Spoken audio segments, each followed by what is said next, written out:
Hello everyone.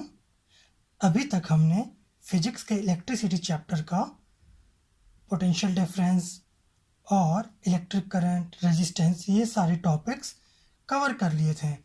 अब हम आगे देखने वाले हैं कि ये जो हमने रेजिस्टेंस पढ़ा है इनके कुछ कॉम्बिनेशंस होते हैं।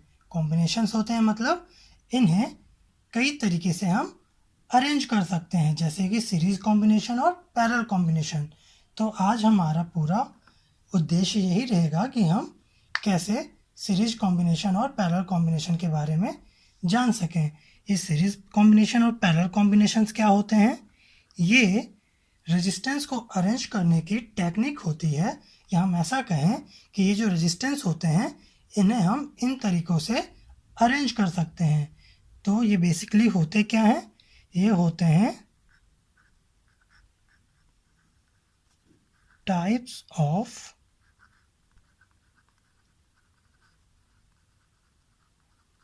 अरेंजमेंट और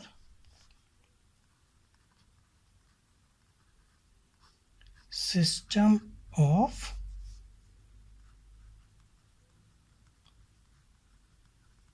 रेजिस्टेंस। ये चीज़ आज हम देखने वाले हैं। तो हमने क्या अभी कहा कि दो पॉसिबल वेज हैं जिनमें हम रेजिस्टेंस को अटैच कर सकते हैं या अरेंज कर सकते हैं। उनमें से एक है हमारा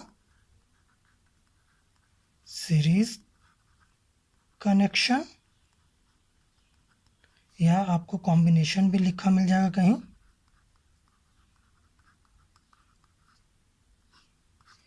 और एक है हमारा पैरेलल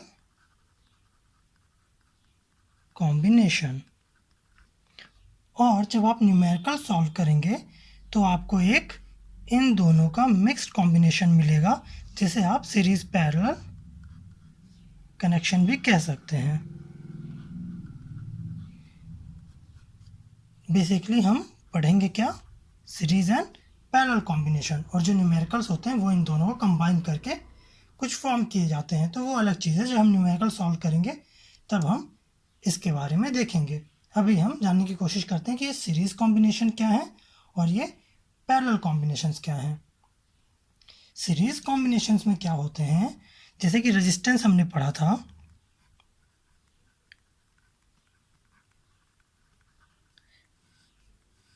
तो हमने क्या देखा था? रेजिस्टेंस वो प्रॉपर्टी है कंडक्टर की जो चार्ज फ्लो को रेजिस्ट करता है, रोकता है, रिटार्ड करता है। तो उसे ही हम रेजिस्टेंस कह रहे थे। और इसे हम सिंबॉलिक कुछ ऐसे रिप्रेजेंट करते हैं।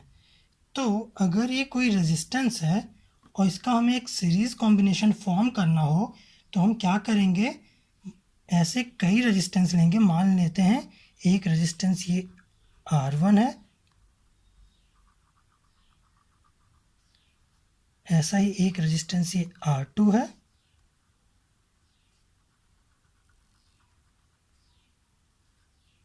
और ये कोई एक रेजिस्टेंस R3 है। R1, R2, R3 का क्या मतलब कि इन रेजिस्टेंस की वैल्यू, इन रेजिस्टेंस की मैग्नीट्यूड्स अलग अलग हैं। तो अगर हम बात करें सीरीज कॉम्बिनेशन की,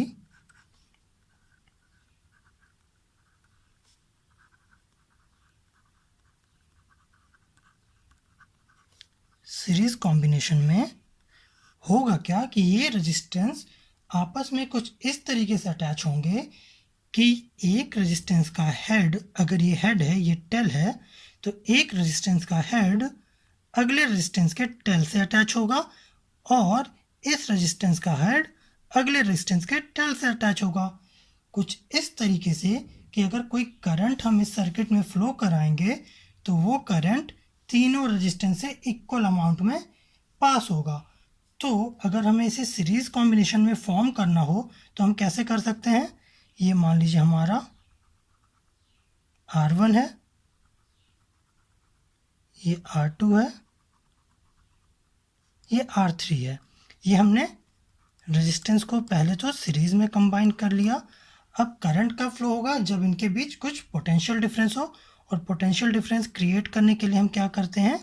बैटरी अटैच करते हैं या कोई सेल अटैच करते हैं।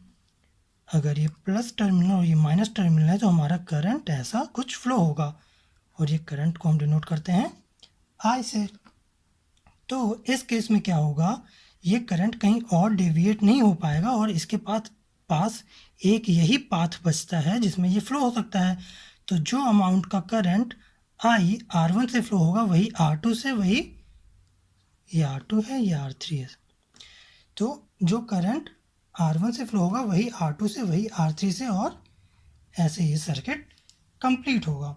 और इनके बीच जो पोटेंशियल डिफरेंस होगा वो होगा ये टोटल डिफरेंस पोटेंशियल का, V है पोटेंशियल डिफरेंस, और ये पहले रेजिस्टेंस के अक्रॉस जो पोटेंशियल डिफरेंस होगा वो हम मानते हैं V1 है।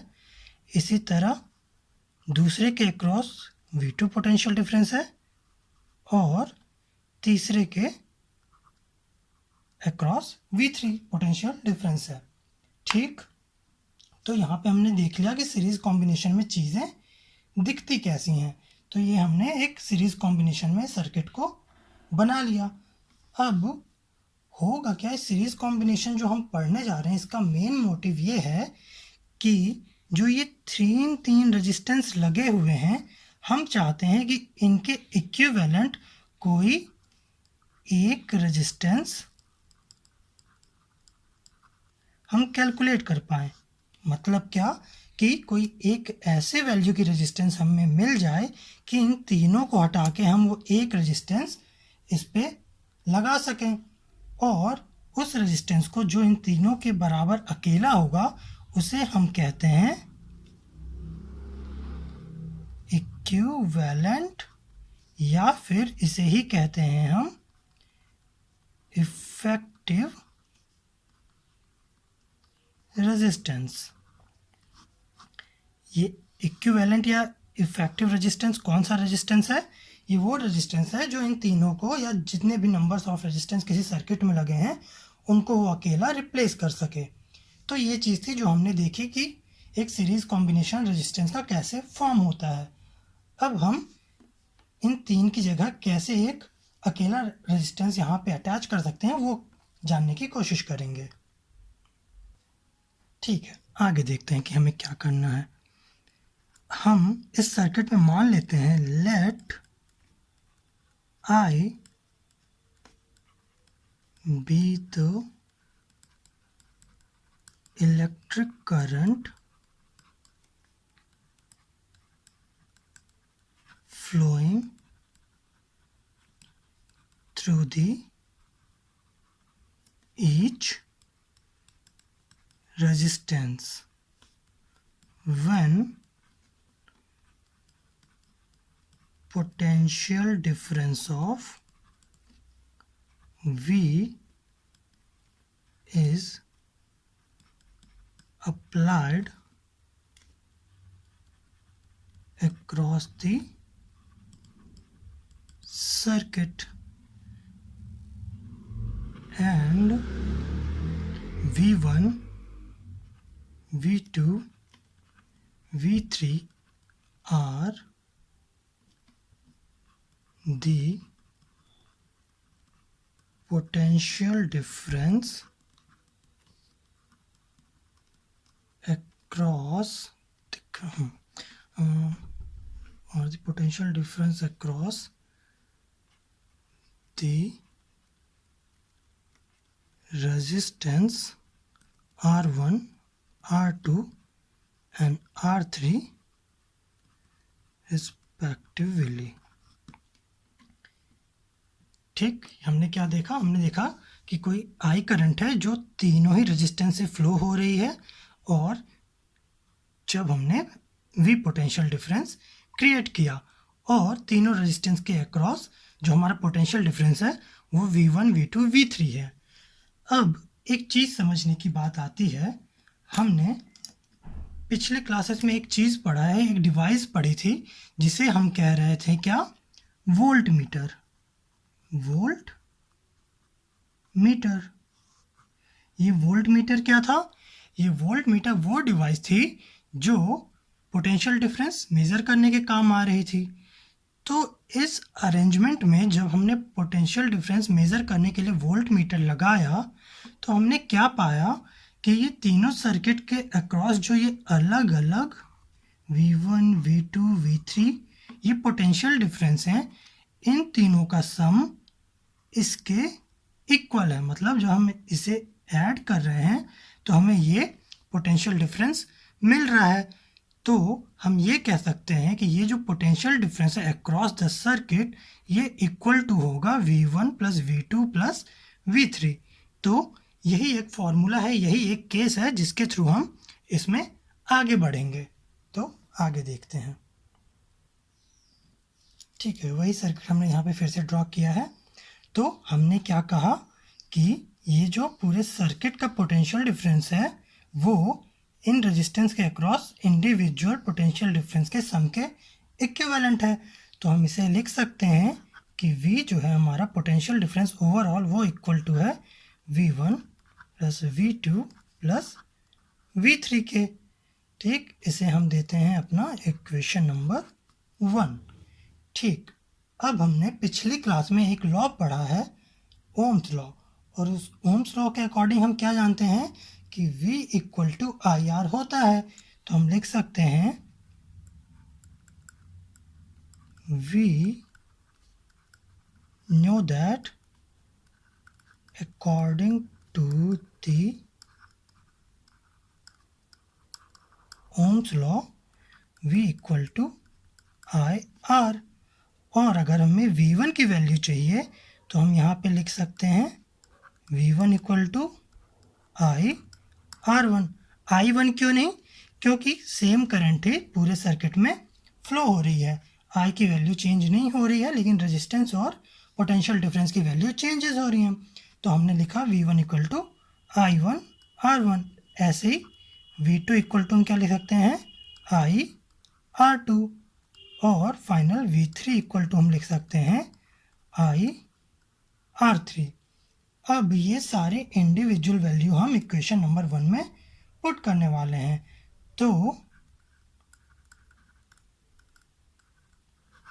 Putting these values of V in equation 1 we get, हमें क्या मिलेगा?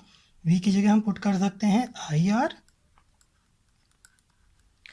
और इक्वल टू V1 की जगह हम रख सकते हैं I1R1, V2 की जगह हम रख सकते हैं IR2, और V3 की जगह रख सकते हैं हम IR3।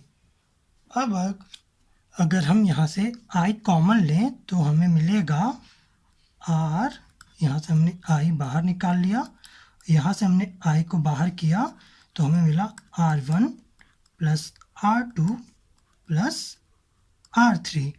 ठीक, यहाँ तक कोई दिक्कत नहीं। तो अब दोनों तरफ से हम I को कैंसिल आउट कर देते हैं। तो आगे हमें क्या मिलेगा? ये जो R मिलेगा ये हमें मिलेगा R1 plus R2 plus R3। यहाँ तक की कोई दिक्कत नहीं होनी चाहिए।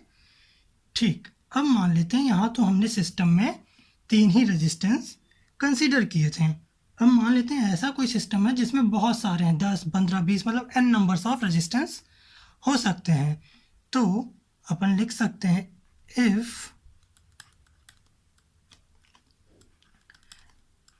n numbers of resistance are connected in series combination, then यही R को हम क्या कह रहे थे, जो इन सब के बदले अकेला एक R आएगा उसे हम कह रहे थे R इक्विवेलेंट या R इफेक्टिव। तो हम क्या लिख सकते हैं R इक्विवेलेंट, EQ क्या रिप्रेजेंट कर रहा है? Equivalent. R equivalent will be equal to R1 plus R2 plus R3 plus RN। जितने भी रेजिस्टेंस हैं उनको हम इसमें ऐसा रिप्रेजेंट कर पाएंगे। तो ये हमें एक फाइनल फॉर्मूला मिल गया किसका, आर इक्विवेलेंट का, जब numbers of resistance series combination में अटैच हों।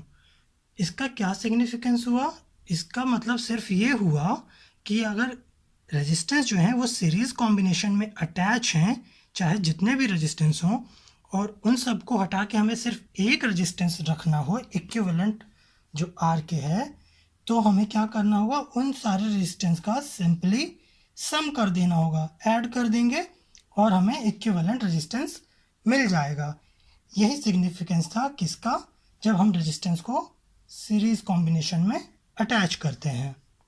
ठीक है, ठीक है, फिर आप इसे रिवाइज कर लीजिएगा और कल हम पैरेलल कॉम्बिनेशन पढ़ेंगे। पैरेलल कॉम्बिनेशंस में क्या होंगी, थोड़ा सा ओवरव्यू हम देख लेते हैं। पैरेलल का मतलब हम क्या समझते हैं कि एक साथ ना हो, बिल्कुल पैरेलल लाइंस हम कुछ ऐसा समझते हैं, ऐसा कुछ पैरेलल लाइंस होते हैं। तो इस केस में जब रेजिस्टेंस हम पढ़ेंगे तो रेजिस्टेंस भी कुछ ऐसे ही, एक रेजिस्टेंस R1 यहाँ होगा, एक रेजिस्टेंस R2 यहाँ होगा, ऐसे ही R3 R4 ऐसे कुछ रेजिस्टेंस अरेंज होंगे। वो हम कल बिल्कुल डिटेल में देखेंगे। आज आप इन चीज़ों को रिवाइज कर लीजिएगा और इनके बेस्ड कुछ न्यूमेरिकल्स होंगे, आप वो सॉल्व करने की कोशिश करिएगा जो सिंपल से न्यूमेरिकल होंगे।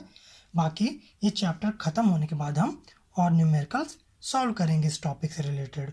तो आज के लिए हम इतना ही रखते हैं, कल हम आपके लिए पैरेलल कॉम्बिनेशन लेके आएंगे रेजिस्टेंस का। ठीक है, ओके।